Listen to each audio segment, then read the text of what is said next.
Okay, we're gonna just jump right into this, so that I don't get tossed further away from my focus. The Jesus Cartel is back for another week. We've been killing it lately. Been a lot of fun things happening around. What's been going on with you? Welcome to the Jesus Cartel. I forgot this is your week.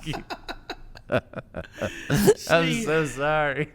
I just said that you weren't closed-minded like some people are, and you're not singularly focused like other people in our lives. And there you are. You just made me laugh, started the show without me, and here we are. Before we got on air, Clay was saying that I was mean. And so before I was defending myself, I just figured we'd start the show. Yeah, so you started it without me. I've been waiting on this all week. I know you haven't. Yeah, because my clap last week was it. this. My clap this week was this. I mean, I've been working on this. Still kind of feminine. Well, you know. Yeah. I want to say you'll get there, but you're like, no, it is. You're very old. So I figured that out. I don't know what to say. Are we recording yet? Oh, yeah. Can your kids clap and snap? Like, can they? Do you know? I don't know. Can they whistle? I don't really know. It's not really something we work on. Yeah, I couldn't tell you. If I had to guess, I would guess that Elena's the best clapper because she's the only one with rhythm. I would think that Ouch. Annalise Shots could fired. snap because, she'd feel like she was deformed if she couldn't. And what was the other one? She'd be right. What was the other one? Whistle? Whistle. I don't think any of them could whistle. I think Elena, all of them can clap because your kids are not challenged. Right. I think they're all going to be able to clap just fine.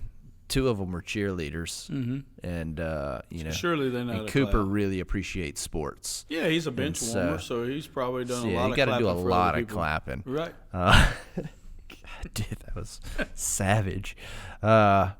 I would say you were the one that was angry. I would say sounds like I'm the one that's angry. I would say I think Cooper can for sure whistle. Really?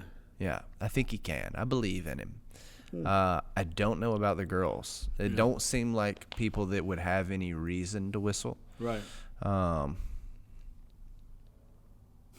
don't know if Annalise can snap. I think Elena can. I think Elena can. Yeah. I don't know why we're talking about this. This is such an odd. This is an odd thing for us to get off on a tangent on. Let's not do that. Things have been going really well lately. I am not angry. There have been some situations as of late where I had to play a more aggressive role than I normally have to play, and I rose to the occasion. Hey, I enjoy that because then I didn't have to do it. Yeah. Here's the deal. When you have close, intimate relationships with people, it's very easy to have difficult conversations without ever needing to elevate your tone. When you are not close with people and you have to have difficult conversations, an elevated tone and more aggressive stance is usually necessary to communicate those points and the severity of those, because you don't have enough of a relationship for them to be able to dictate whether or not this is something you would say to anyone else. Right. So the elevation of tone, the change of posture, that communicates something different. Like, hey, whether I think this is serious or not, this guy clearly does because of the way that he's handling it. So because the people who were closest to this particular individual and then what ended up being 2, 3, and 4 situations later with other individuals, because the people close to them failed them. Mm-hmm. They didn't care about them enough to have the conversation. I had to have it. Mm-hmm. And I didn't have the depth of relationship I needed to be able to put my arm around them and say, hey, look, man, this isn't you. You're better than this. I didn't have that relationship with them. I don't know that it's not them. Mm-hmm. I don't know that they're better than this. And so I had to have the conversation the only way someone with my level of relationship with them could, which is what you're doing right now is incredibly stupid. Mm-hmm. And it was aggressive, but it was love. It wasn't hate. It wasn't anger. It wasn't personal. This was, I care about this person enough to let them know with no uncertain terms that I have the utmost disapproval of what's happening right now, and I want you to know it. I don't want you to walk out of here wondering whether or not Andrew's okay with what's happening. He is not. And so in expressing that in one situation, ended up turning into a second situation, and then 3 and 4 just kind of walked into the office on me, and it all was kind of the same deal. The people close weren't doing what they needed to do, and so I stepped into those roles myself. Yeah, and so if you say that you're going to be somebody's friend, and especially a close friend, or a confidant, or a mentor, or whatever role it is, then you better mean it. Yeah. Because we have high expectations for our friends. We have high expectations for the people that call us friends. And really, anybody that's around us, if you're going to befriend somebody, we have high expectations for you. That's right. And when you fail to meet those expectations because of just, whatever reason, we got a good chance to call you out on it, and we got a good chance to call each other out on it and ourselves out on it. There, something, this morning I said, man, just not be willing to be that good of a friend. Right now we have to be willing to do those things because we have each other, and that's who we have. God flowing out of us to reach others. But it's these personal relationships that mean so much. And if you're just going to take a blind eye and let your brother do something that's really foolish because you're scared, or because you're lazy, or because you're not focused right, or whatever reason, then that's not a true friend. Yeah. I think, and I guess it also applies to the specific situation. I was going to speak more generally, but I think it covers both pretty well. I think they're not really friends. I'm being serious. Like I'm not trying to throw shade anywhere. I'm just you're not really friends if you're not willing to have those conversations and absolutely draw a line in stone and put your foot down. You're not really friends. That shows me that your relationship is built upon what you can receive from the relationship. And so long as that, how many relationships like that exist, right? I wouldn't really hang out with this person, but they are good at this, and so we hang around each other, and so that relationship's about what do I receive, a boss. I wouldn't really hang out with my boss, but I work for the guy, so I go to his house for the game, whatever. And it's if that's the relationship, you're not friends. It's about what you can receive. And so when it comes down to it, if that boss is doing something he ought not be doing, if we're not really friends, I'm not going to say anything to him because I care a lot more about my job than I do the health of his relationship with God or his spouse or whatever.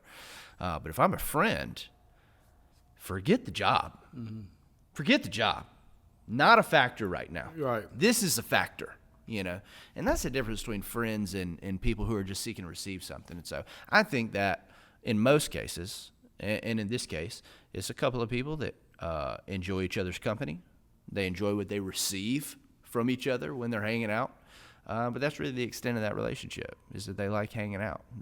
Well, let's look at it from a different angle. What about if that person really does consider the other person to be their friend, but they got so much sin in their own life that they're scared to call out sin from their friend because they don't want it to be reciprocated. So he really does care about him, but he's so concerned about hiding what he's doing wrong or masking what he's doing wrong that he doesn't feel like he can call his friend out and rebuke his friend or mention those things to his friend in a way where his friend can receive it because he doesn't want it to come back to him. I hadn't even considered that realistically. I hadn't. Right. It's obviously a thing in a lot of cases, but that is not something that crossed my mind. Because that's not something we operate in. Yeah, I think it's so important, and that's what it was on my mind after you said it. It's that's why I live my life above reproach. Amen. So that I don't have to deal with that, Yeah, because you can't get rid of something in your life that's holding you back and now you're not able to be the friend that God's called you to be. Yeah. That's a difficult position to be in. Yeah. I really want to say this to this guy. I know it's the right thing to do, but who am I to talk because of what I have going on in my life? Dang. Man, I never want to be in that place. Dang, what a prison. Yep. That sucks. Man, I hope that's not any of you guys. Welcome to the Jesus Cartel. What an introduction. I hope that's not any of you guys, man. I really do. It's not. I don't even get anxiety. It gives me anxiety thinking about needing to say something to somebody and feeling like I can't because I'm going to get called out somewhere else. Handcuffed. Like, ooh. Yeah. No thanks. No thanks. Yep. Man. I can't stop thinking about it now. Let's move on. We were talking about some get to know you segment questions. We've tossed around a few different things. We've got a couple of questions lined up that we're not doing today. They're really good questions, but they really require some thought outside of here. And normally, all of our thought about the Jesus Cartel episode happens when we show up. Right. And me and him ride together now, so I actually don't get to prepare ahead of time anymore. And so we're just kind of, I don't want to say we're going off the cuff. We're still getting feedback for the question itself, but we just don't. We try not to answer the question because we want this conversation to be a genuine one. Amen. We want it to be the first time we had it. And so we don't talk about it on Tuesday so that we're prepared for Wednesday. It's like, oh, that's a good question. Now, let's not talk about it anymore until We get actually there. had a guy on Tuesday said, so what are y'all going to talk about Jesus Cartel? Because our numbers are getting bigger, our followers are getting bigger, but one thing that's happening is our followers are getting more and more loyal. Yeah. I mean, I think that's the biggest thing that we're seeing is the people that listen to us weekly, and we're happy even when we threw it out last Thursday, because of Good Friday happening and stuff. And so, they're anticipating and everything. So, yeah, a guy on Tuesday, good friend of ours says, well, y'all going to talk about Jesus Christ? We really don't know. Yeah. And, same question again this morning. Really don't know. But now we do know. So That's what right. is the get to know you segment?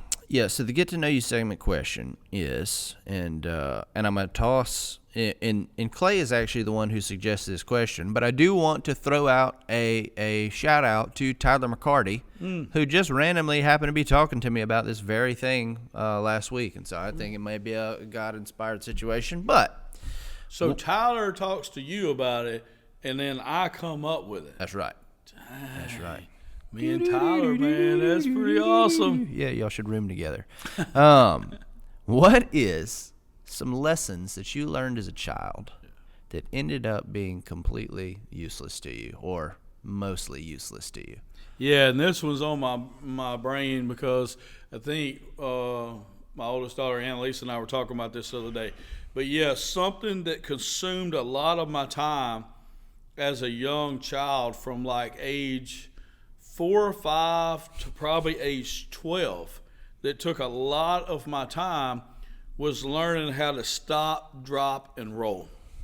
Yes. Okay, it was we did this at school all the time. We practiced it on the playground. I mean, it really become a part of us because we were told that if we could learn how to stop, drop, and roll, then we could live forever. That's right. But if we did not learn how to stop, drop, and roll, we may die today. That's right. In next hour. Yeah. So we practice this all the time. We had people, professionals, come in and teach us how to stop, drop, and roll. And I am now 47 and a half years old, and I have not stopped, dropped, and roll in any live, for any live reason at all. No scenarios. So I have got so many thoughts on the stop, drop, and roll situation because, you just said you're 67 and a half.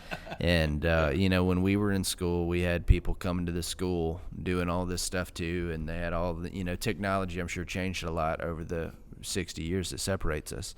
And when we were in school, the firemen that came to talk to us, it was crazy. They're so serious.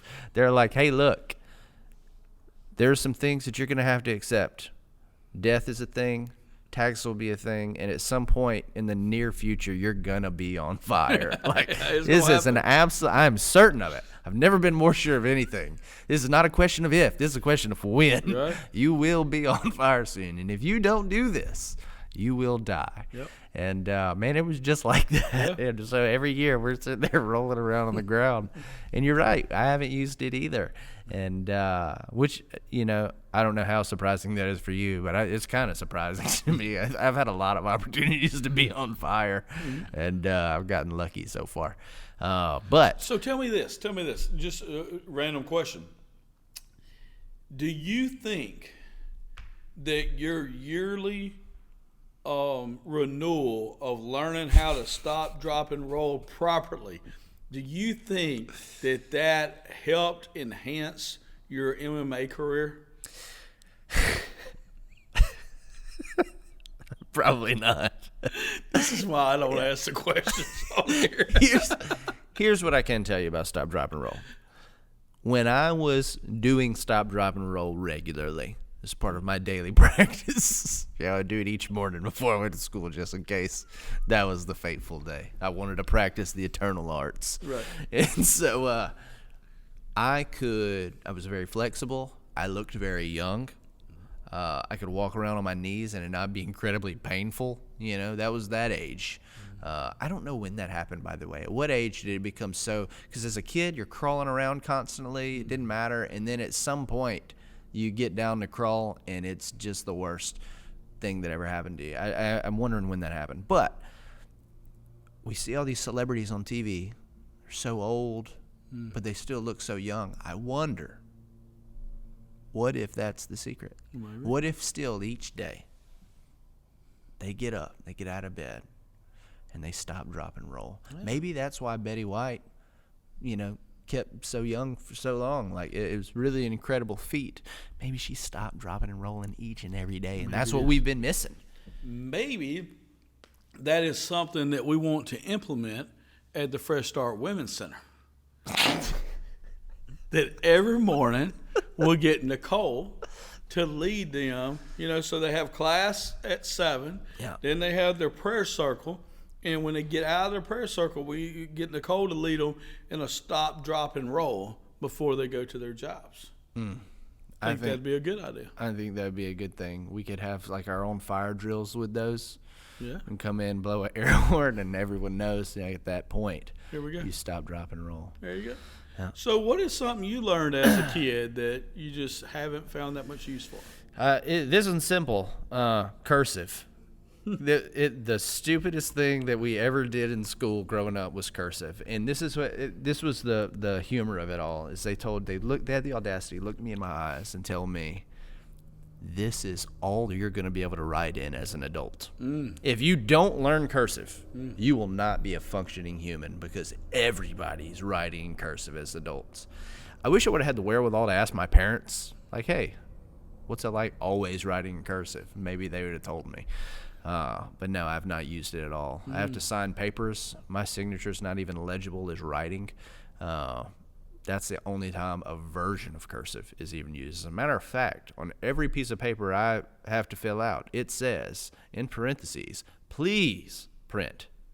Please, I'm begging you to write anything besides cursive in this blank. Yeah. And so that is something that, like, the American education system is failing. It's between the stop, drops, and rolls and the cursive. We easily wasted 4 to 6 months of our lives growing up. That could have been. I could know trigonometry right now, but I don't, because I was so busy stop, drop, and rolling and writing cursive that I couldn't elevate my education to the point that it needed to be elevated. Well, so here's my take on cursive. See, I think that whatever religious pastor or religious person that came up with you must wear long sleeves, I think that they had a big old nasty mole on their arm right here, and it was growing hair out of it, and stuff like that and everything, and so they wore long sleeves so they could cover it up. But then people made fun of them, so they just made a religion out of wearing long sleeves. I was really concerned with where this is going. Yeah, I think it's the same way with cursive. I think that it was a person that couldn't spell very well. And so they, decided we would write in cursive. That way you can write the first couple letters and then just scratch the rest of it. And then that way you didn't have to be a really good speller. So your cursive is looks nice when you know how to write the word spell. But when it gets over 5 letters or whatever, then you just mess up the end of it. So I really think that was the reason why somebody even come up with cursive. I need to hide some of these letters and these words. That's exactly There what's was happening. They're only scared a of this way. mole on their arm. There was only a way I could do it. I'll teach everybody to write cursive, and then every document will say, please print. So thanks for ruining our lives. There you go. Math was another thing that ended up kind of mostly being a waste. Yeah. I think I was the last of that generation. It's like, hey, you're not going to have a calculator in your pocket. Boy, were they wrong. And now we got one in our hand. I would love to go talk to those old math teachers. And Well, while we're here, there is one more that's just really, really obvious. And this had to do more with the movies and different things like that. But when I finally realized that quicksand wasn't going to be a daily challenge of mine to navigate around, hey, it blew my mind. Yep. I mean, we had movies about quicksand. We had books about quicksand. Probably most of the nightmares we had as a child involved quicksand. And I've been to, 25, 26 countries. I haven't seen quicksand yet. Yeah, they got us. Yeah. They definitely got us there. Yeah. Another reason not to go to the beach, mind you, is the possibility that any of those sands could be quick. So just bear that in mind. You haven't encountered it yet. Step on the wrong beach. Or This summer it's coming. Yeah, I do. Laugh now. We'll see when I have to do this show alone because you got ate up by the quicksand. That was quick. Yeah, Panama City Beach. There we go. Quicksand all over the place. Good deal. Lies we were told as a kid. Yeah. Lies. That's what it boils down Wasted to. a lot of our time too. Yeah, I wonder if the fire department does that here, like with the schools. We need to go talk to them and either get it banned or re-implemented, just depending on which one they're doing. No, we really need to see some statistics Yeah. on how many people caught on fire, and then how many of them stopped, dropped, and rolled and lived to tell about it. That's a good point. Yeah. That's a good point. I've always thought it was weird that they have statistics for all the weird things that they have statistics for. Especially like when it comes to like crimes. It's like, oh yeah, 70% of robberies are done by relatives. And it's like, who's calling that in? It's like, hey, look, I just robbed my neighbors. They're also a distant cousin of mine. I know y'all keep records of stuff like this. I want to make sure those are accurate. I heard a comedian talking about that one time. I thought it was a fascinating point that I had never even considered. And it's an unusual thing to say the least. And so last week we had a really good episode. We were talking about the differences in the generations, kind of the battle of the generations, and who brings the most to the table, who brings the least to the table, where are things headed, how did they get here. Had a really good discussion. Most feedback I've gotten in probably the last 3 or 4 episodes was from this one. Yeah. Because I think a lot of people felt personally invested based on where they fall in the generation. So a lot of people wanted to tell me why it wasn't their fault the way that they were because of the other generation's influence on them. And a lot of people wanted to tell me what was wrong with all the other generations. And so we've had some really cool conversations about that. And I feel like mostly people kind of agreed just in general with our assessment of the generations. Yeah, I think so too. I think we're pretty fair and balanced, if you can use that term, on that, especially for not putting any thought into it, until that point. But I do want to say this, no matter what generation you grew up in, you can be the trendsetter. That's right. You can be the one that breaks the mold. You can be the one. I talked about that last week, talking about Andrew. A lot of the people his age fit a certain mold, but he fits a different mold, and that's one reason why it's easy for us to be friends, you know. And so you can be the trendsetter, you can be the one that's different, no matter what generation you're in. That's right. That's right. And so, just had a great episode. I enjoyed that conversation a lot. Those are conversations that come up pretty regularly just in life. You know, people want to talk about, you know, us versus y'all. How was it when I was this? How was it? I mean, heck, our conversation this morning, I was messing with you about it. You know, the difference in technology between when you were in school and what happened when I was in school. Because we had, like, smokehouses and stuff.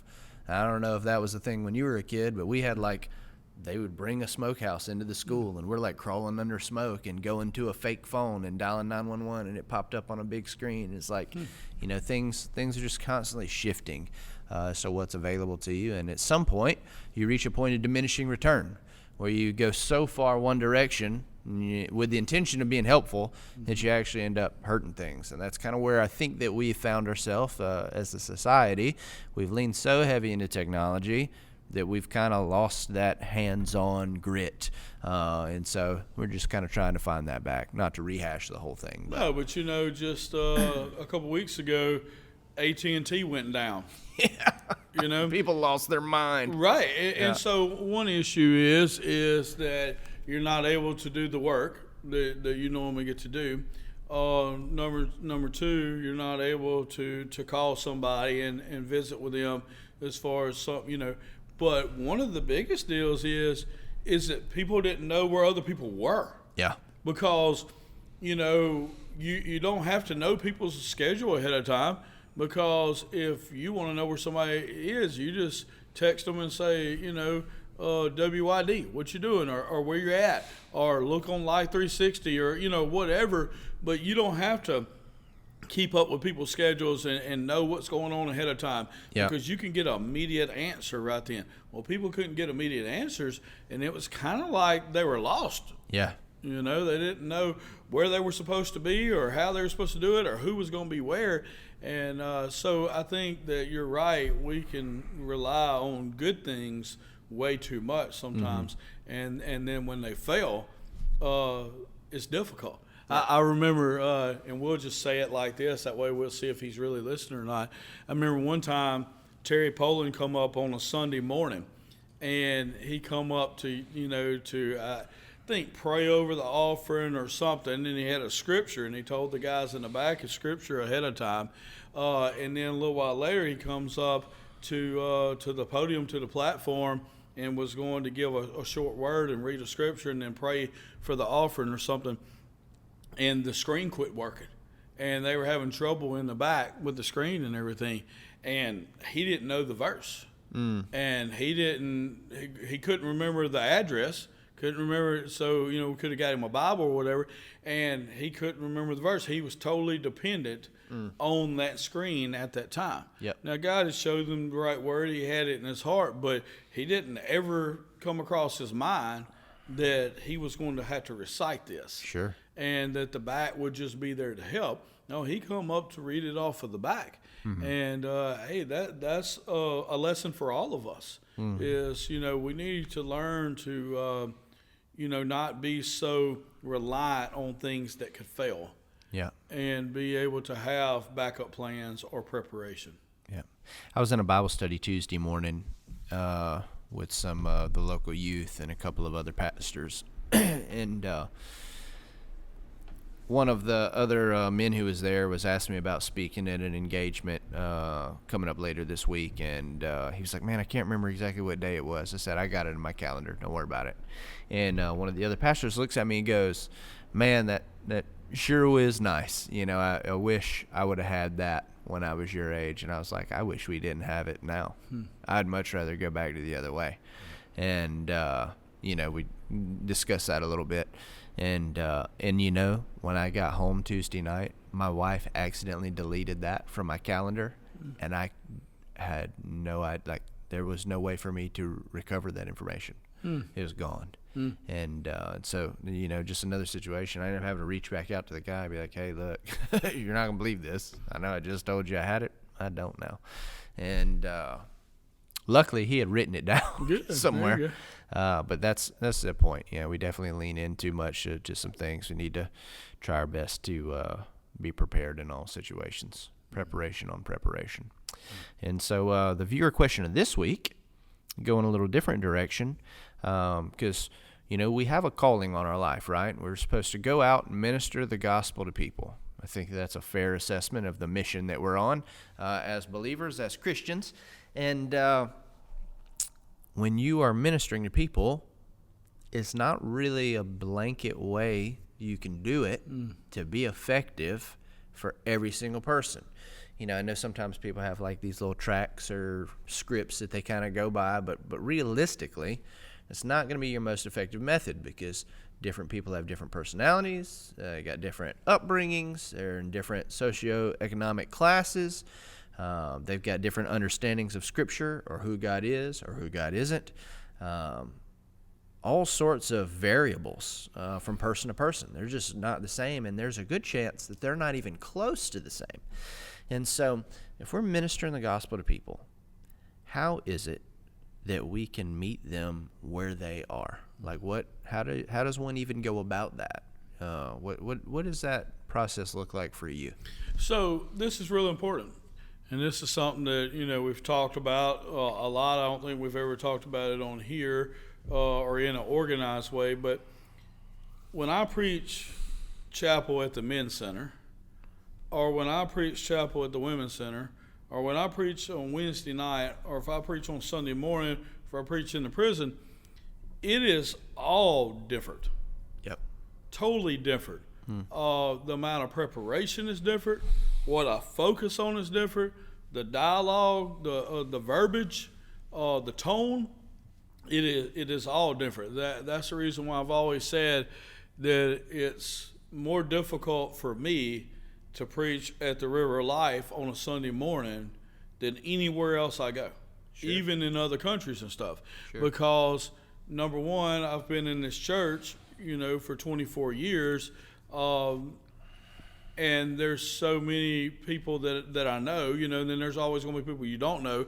Plus, here at the River, you're going to have people that just come into Fresh Start that still have drugs in their system, and then you're going to have people that taught you in Sunday school, and so it's just a wide array there. So anytime you get ready to preach, where you're at in that group, it's more difficult. If I go somewhere else and preach, hey, I can preach, just pull a message out of my bag, preach it, it's not a big deal. Super easy. Right, and so it's the same way. I think that it would be irresponsible of us to preach the way we want to preach. Just like I think that it's irresponsible of us to try to love people the way we want to love them. I think it's the same thing. I think that we're called to be all things to all people, and I think that we have to reach people where they are. So if I'm at Fresh Start in First Phase Chapel, and I'm preaching straight out of the Old Testament about war and, different things like that, they're not going to understand that. That's right. Right now we're reading the Bible all the way through, and so we're having to go through a lot of that. And so I have to be careful on what parts I teach and what parts I don't. And people say, well, you're supposed to be preaching the whole Bible. All right, buddy, you go get it. But, we are going to preach the whole Bible, but in stages. Mm-hmm.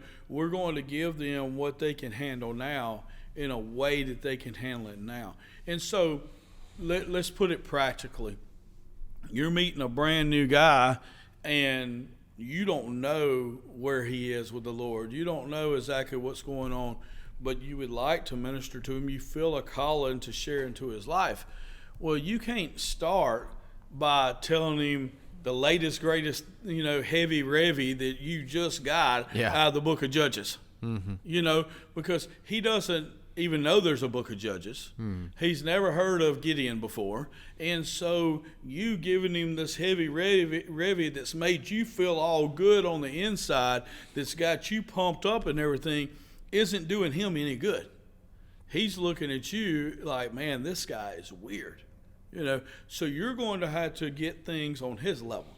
That's the reason why I like the approach that you take a lot of time, is to find out, get them talking about them instead of getting you talking about you, because then you're meeting them where they're at. You're letting them talk about what they're the most comfortable. Most people are more comfortable talking about themselves Sure. than they are in what they're doing than anything else. It's true. So I think that it's very important that we meet people where they are, minister to where they are, instead of where we want them to be, or instead of just what we want to talk about. Yep. You know, I think we've seen people over the course of our lives that are so focused on what they want to say and so focused on what they want to accomplish that it doesn't translate well to a lot of people, because a lot of people aren't at the same exact place they are at the same exact time. And to me, that's a very ineffective communicator. If you're going to reach people, if you're going to be a leader, if you're going to be one that disciples people, you must reach them where they are. That's right. And for anybody who doesn't know what a heavy revy is, I'm not going to tell you.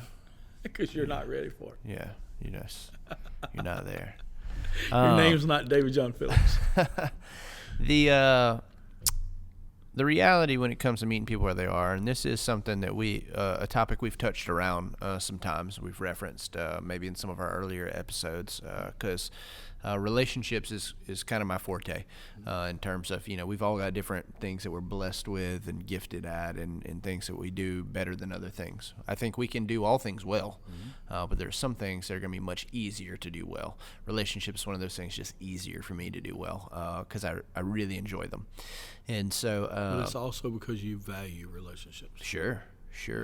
I was telling somebody the other day, as a matter of fact, that when you see something be effective, it's way easier to do that thing, whatever it is. And so, you may hate eating chicken breasts. Maybe you despise it, but you read online somewhere that there's a chicken breast diet, and if you'll eat a chicken breast diet, then you'll cut your body fat in half, and you'll get these six-pack abs, and you're like, that sounds like that's not gonna work, but I'll give it a try. And I don't even like chicken breasts, but I'll try it. And then you eat a couple of chicken breasts, you start to see some changes. Now all of a sudden, those chicken breasts are a lot easier to eat because you've seen the benefits of pouring into that. And so for me, that's why I like relationships so much. Hey, and also before long, you'll be wearing a medium shirt that says Tyson. That's right. Across it, because you want everybody to know. Eat these chickens. Yeah. Sorry. Keep going. Yeah, I like it. And the reality is that I have seen the benefit of intimate relationship. Yes. I've seen it over and over again. Yes. There is no more effective tool in ministering the gospel than intimate relationship. Yes. And so I've seen it so many times. It's like, dude, this is easy for me. What do I want when I meet a person? I want an intimate relationship. Yes. And if I can't get it, I already know where I am with this person, and I already know how limited my effectiveness is going to be. And I'd do a better job ministering to the person that has an intimate relationship with them than I would doing it with that person directly. And so if I can't be your intimate friend, I'll see if I can become intimate friends with one of your intimate friends, and that'll give me influence into your life. But it won't be direct, it'll be indirect. But I'll be more effective indirectly than I would be directly if we don't have that type of relationship. Right. And so that's the first thing that I always try to do, establish an intimate relationship. And most of the time, like I've talked about in the past, most of the time I try to figure out what they're good at. What do you like to do? You hunt, you fish, you play ball, do you knit, what do you sew? What are we doing? We garden. I can guard, whatever we have to do for me to develop an intimate relationship, I'm willing to do. I've learned how to do a lot of stuff over the years through that, and I'm willing to learn to do more things. And people are really comfortable teaching you. It's a lot harder to take a position of a learner. And so if you're meeting a new person, you're like, hey, look, I'm great at golf. Which I'm not, but let's say I was. I'm great at golf, man. Let me teach you to golf. That might make them real uncomfortable because they're not good at it. It's kind of embarrassing that you're really good at something and they're not, and they don't like that. It's way easier for me to take the position of humility, be like, oh, you're a mechanic? Dude, I know jack squat about mechanics. can you, like, show me around under a hood, like, teach me what's happening, because I have no clue. And they get to have that position in the relationship, that they're comfortable, they don't feel pressured, they're in their wheelhouse, and we're just hanging out. And there's a lot of humility that they're going to get to experience from me, because it's like I've immediately taken a position under them, and that's okay. Yeah. That's okay. And so that's the basis is that relationship is the first place of meeting them where they are, because you can't. It's hard to really learn anything valuable about a person's relationship with God if you don't have a relationship at all, because It's a weird place to start. Hey, man, I'm Andrew. Tell me your opinion of God. You know what I mean? Like, you're asking them the most important question in all of human history on the handshake, you know? I'm not saying you can't do it. It's just it's a tough place to start. It really is. And so we can disarm all of those red flags by establishing a relationship early on. I've got a lot more opinions on that. I could honestly run this conversation for 30 minutes without your input, but I want to take a pause here and hear from you. Well, just something I wanted to say right there is because you allowed them to be the authority in that area, then when you do get ready to talk to them about something that you're really good at, they're more inclined to listen to what you had to say about that. That's correct. So he's a mechanic, you're a pastor, you let him tell you everything about being a mechanic, and then when you try to give him a piece of advice from a pastor, he is going to be a lot more inclined to listen, because he's returning the same favor that you gave to him. That's correct. You didn't try to know it all. You told him you didn't know jack squat, about mechanic, and you were real humble listening to him, doing those things. And because of that, he feels like he owes you an opportunity to tell him something that you're more of the expert in. That's correct. And so it works really well. I agree.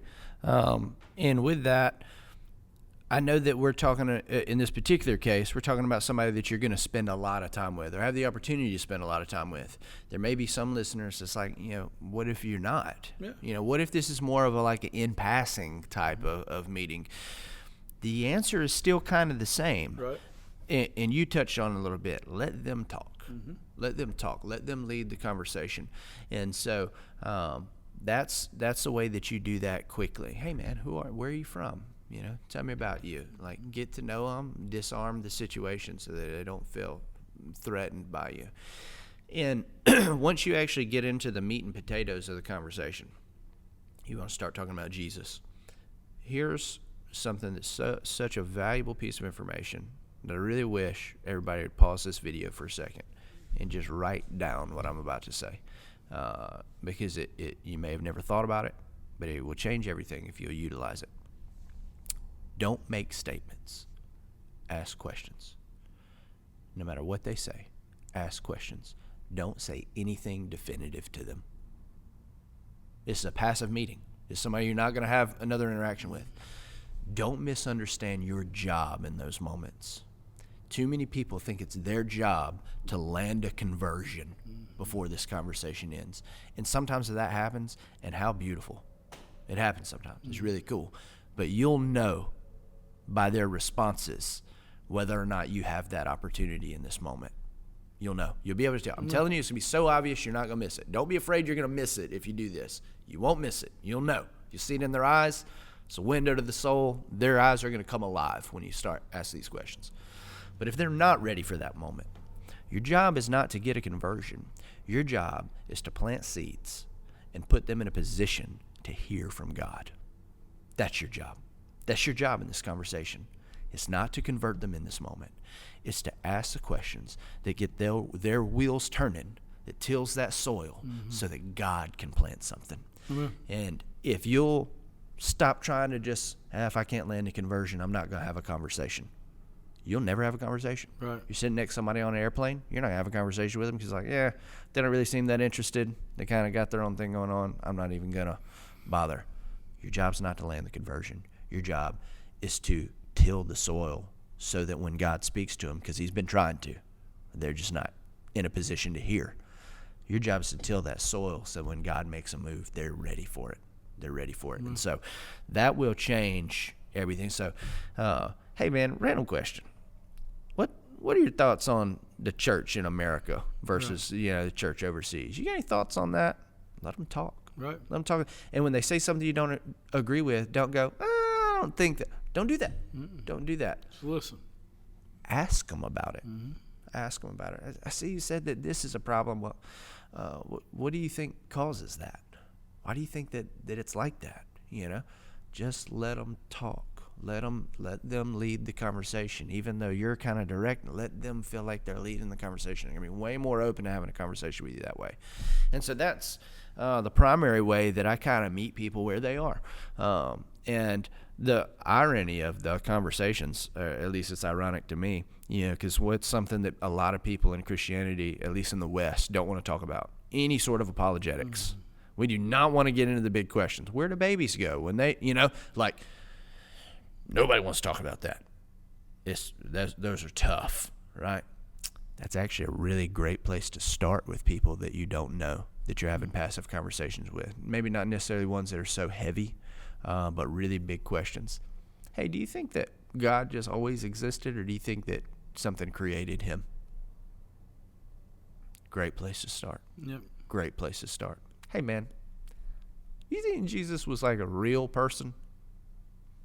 Wonderful place to start. Hey, man, why do you think we should even trust that the Bible is like accurate? Wonderful place to start. When you're dealing with passive relationships, those big apologetic questions, easy for people to talk about. Right. Easy for people to talk about. And so, that's the irony of it, is you have a hard time having those conversations with people that have been in it. Two people that have been in it a long time don't want to have that conversation with each other. So there's too much pride in the, I don't know, and I don't want to say I don't know. Like, too much of that. But with people who you don't know, man, what a great door opener. And if they feel like they're teaching you, they're going to be willing to talk more. Yeah, last week I did marriage counseling with two couples. It's just premarital counseling. I'm doing their weddings.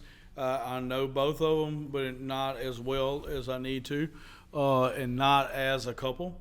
And so, I'll know one of them real well and not the other one, And so, but with both of these couples, it's the first time they ever met with me in this capacity, as a counselor and stuff. And I just ask a lot of questions. Don't really even comment on any of them. Just ask a lot of questions. And in one of them, I remember saying, hey, look, I forgot to tell y'all this ahead of time. I just like to ask questions. But anything we talk about is just between us. That's why we have the door shut. This is a regular counseling session in that sense. I'm not going to discuss this with anybody else. But I do like to ask questions. And then I just ask a lot of questions, random questions about different things, and then I may talk about something for a minute that had nothing to do with what they were talking about. Then I ask some more random questions, and next thing you know, we're just having full-blown conversations. Whereas if we just went in there and I tried to tell them everything I wanted them to know about how this is going to work, that's a lecture. Nobody came for a lecture. That's right. People came to be able to have a conversation. Yep. And the best way to have a conversation with people isn't for you to lead it, it's for them to lead the conversations, or for you to lead it behind the scenes indirectly, and for them to do more of the talking. And so I would dare say that these couples probably talk 2/3 of the time, and I probably talk 1/3 of the time. But I would say they learn more in my 1/3 of the time. So out of an hour, I might have talked 15 or 20 minutes. I feel like they learn more in that 15 and 20 minutes than they would have if I would have spoke the whole hour. Because at some point they would have shut down. They never shut down because they were doing the majority of the talking. That's right. Or because they knew that I was fixing to ask a question. Yeah. So if they weren't listening to what I was fixing to say, they knew I was fixing to ask them for a reply. How do you feel about that? Yeah. How do you feel about what? Yeah. And so stay on your toes. Right. Yeah. And so it just makes good conversation. But what happened was we got to talk more about what they really wanted to know about. Mm-hmm. Because they couldn't help but to feel more comfortable because they were doing the majority of the talking.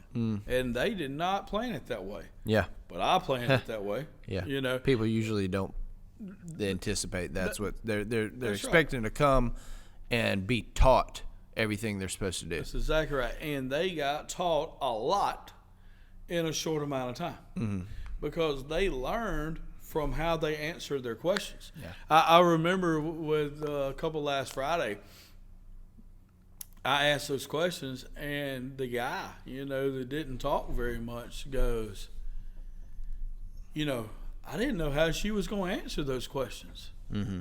That made me feel good to hear how she was going to answer those questions. Yeah. So I helped him by asking the questions to his fiance that he was too scared to ask. Yeah.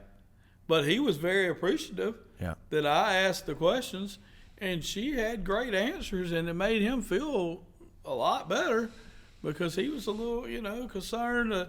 What maybe she thought about this, or what do you think about this? What do you think about that? He didn't, like you said. Sometimes when you're more intimate with somebody, you don't want to ask those tough questions, But when I ask, how quick do y'all want to have children or something like that? No, snap. Yeah. He's scared to ask that question because, what about if they don't have the same answer? But I asked it not knowing, and and he's like, man, we're on the same page, But he didn't say that until later. But I'm just saying it really helped. I think they learned more by me talking a lot less than if I would have just been the person that says, hey, I'm the professional here. I got the letters behind my name. I've been married for 25 years. Y'all are going to listen to me, and if you'll do exactly what I say, you'll have a blessed marriage. Yeah. Hey, I'd love to do that. It's just not always effective that way. Yeah. And we have to reach people where they are. That's good. When I'm visiting with somebody like you, and we've done it on here before, we can talk about the things that you're putting in place of the family, and I can talk about, we put those things in place, and this was the results. Yeah. And you can go from right here to right here. God's already showed it to you, but now you're just getting some confirmation from somebody that just did it a few years before you, and now you're able to look at that. Whereas with a brand new couple, doesn't even have children yet, we can't go to those conversations. Yeah, they're meaningless with them, So you got to reach people, like I keep saying, where they are, whatever level they're on at the time. Right now, we're all reading the Bible together, and there's a couple guys that come in the office that want to have in-depth conversations on what we're reading right now. And I love it. I'm going to nerd out with them. Hey, this is where we are. Used to, they'd call me in and they'd be reading something I wasn't reading, but now we're all on the same page. So when they come in the door, I look forward to that. I look forward to when Jimmy Halsey comes in and says, hey, man, let's talk about Samson. And we're not, we don't just have to talk about, Samson whooped this person and whooped that person. We're able to go in depth and really talk about, hey, where exactly did Samson mess this up at? Yeah.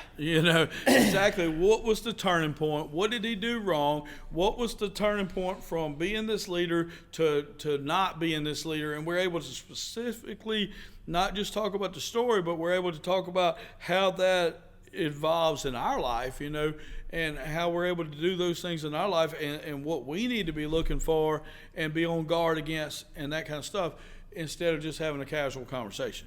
Whereas if somebody else comes in the office, hey, I got to change the conversation up. Yep. And because if we hit them with all that, they're like, I didn't get all that, man. We don't need to read the Bible. Yep. You're talking about kind of the style you counsel with, and I just want to make a comment. Sometimes really all people need is a mediator to be in the room. They don't necessarily have to say anything, but if you can find somebody you trust just to sit in on the conversation, you would be surprised how much the communication changes, because the things that y'all are willing to scream at each other, better than to do in front of people. And so y'all have passed boundaries of appropriateness in the way you communicate with each other, but you haven't passed it with this person Right. who's now sitting in here. And so, like, I can't tell you how many times I've been asked to sit in on conversations that really they call it counseling. I call it sitting in because that's all I plan to do. And so sit in and, like, they'll be saying something and they're like, well, I know how that sounds. And they're recognizing as they're speaking, because now they're having to say it in front of me, that the way they're saying it doesn't sound good. Right. It doesn't sound right. It's like, well, look, brother, if you think it sounds wrong to me, probably because it's wrong, and Yes. and it's not real hard for them to land there. And so I've always just thought that was a fascinating thing. And so, Yeah, I want to get a plaque for my desk that says professional listener. yeah, Yeah. Because that is one of the very main things that we do. yeah, We listen. yeah. And if you have a counselor, You're very good at that, for the record. if you have a counselor that's not very good at it, Yeah. you need to find another counselor. I agree. If you got a person, you were saying at the very beginning of this talk, about where people are, what level they're at, and all that. That's the reason why 12-step programs are difficult, Yep. because they put everybody in the same cookie cutter deal. I'm not saying that any of those 12 steps should be thrown out, and I'm not saying any of them are bad. Yeah. Working steps is a good thing, but putting everybody on the same step at the same time is very problematic. It's cookie cutter. It's lazy. It's not really caring about the people. What we want to see is more of a client-centered therapy, to wherever the client is, whatever they need, whatever needs to be better in their life or taken out in their life, that's what we do. Yeah. Why do we put somebody through parenting class who is not going to ever be a parent? Yeah. Why don't we put somebody through anger management class that's never had an issue with anger? We try to, we don't, but a lot of people try to put them all in the same group, and that doesn't work. Well, it doesn't work in counseling, it doesn't work in treatment, and it doesn't work with just dealing with people in general. Sure. Sure. So we have to be careful. We're not going to tell everybody the same exact Bible stories, and we don't have to have everybody on the same exact step at the same exact time. Yeah. Yeah. Becoming all things to all people is, Paul shares it, is such a important thing, but it's also a difficult thing, because sometimes, a lot of times even, you have to sacrifice your preference to do that. I'd say probably more times than not. And I think that's what's hardest for people, or most difficult for people, is that, usually it's a preference of how you're going to spend your time.